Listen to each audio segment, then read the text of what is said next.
how do you see both sides' advantage, disadvantage when it comes to the National Guard? The needle's moved a little bit, right? Because we're not just talking about crime anymore. Now we're talking about kind of political compliance.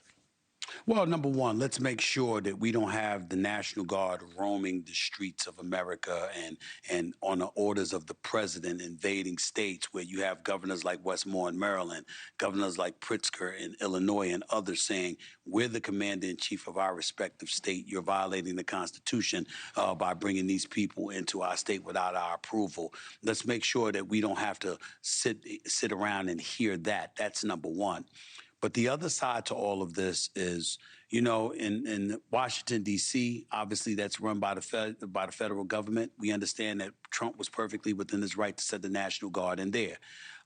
When Trump sits down and says, hey, if you want my help, I'm more than willing to give it to you because the streets are not safe in various parts of this nation. I have been on the record stating that while I'm sure crime exists everywhere, I'm from the streets of New York City. Hell, it exists here. I'm sure it exists in Memphis and Portland and L.A. and stuff like that. I get that part.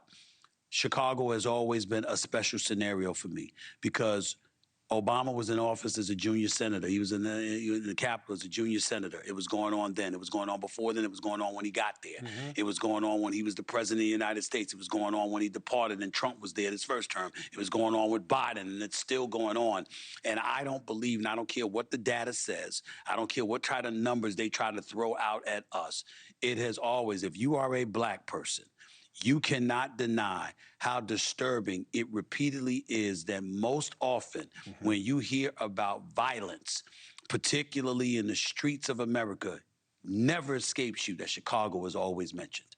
And little to nothing has been done about it from a national perspective. So what you find yourself saying is, on one hand, Governor Pritzker, I don't agree with Donald Trump trying to send National Guardsmen to Chicago against your will. But I would also ask Governor Pritzker, why isn't it in your will to ask the feds for assistance? Because it appears like you've needed it. And so, and let's not politicize it. It's about what it is, right? So Trump got a win on the politics of the optics about, so you're saying you don't need any help with crime?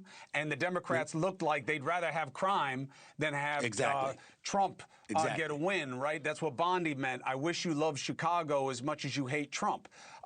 That's a clever line.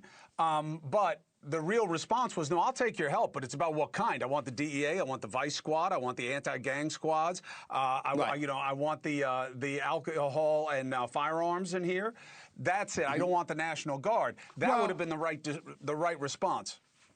Yes, you're absolutely right. And listen, if I'm the governor of a state and it's crime ridden, I'm not turning down federal assistance. I'm having a conversation with the president, and I'm okay. Can I use some federal agents? Can I get some undercover folks? Can I do whatever it is that's going to quell or dissipate the level of crime that's invading my respective state and the city under which it resides? I'm going to do that, and I'm not going to lie if he sends in the National Guard to protect federal property. If that's necessary, I'm not going to politicize it and lie just to save face and act like that's not happening. I'm with you on that, but I do have a pushback on that one. So I see the crime one way, National Guard's not the right way, but accept the help.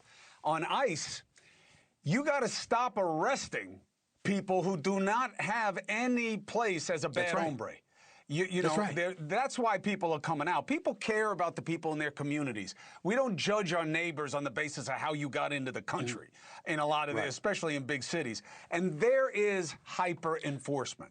There is overreach. They are doing stuff to people in Chicago and in other cities that people don't want to see. And I think there is a policy of harshness that exceeds the lawfulness of the actions. Thank you for watching. Subscribe below and download our NewsNation app right now on your phone, and you will get fact-based, unbiased news for all Americans.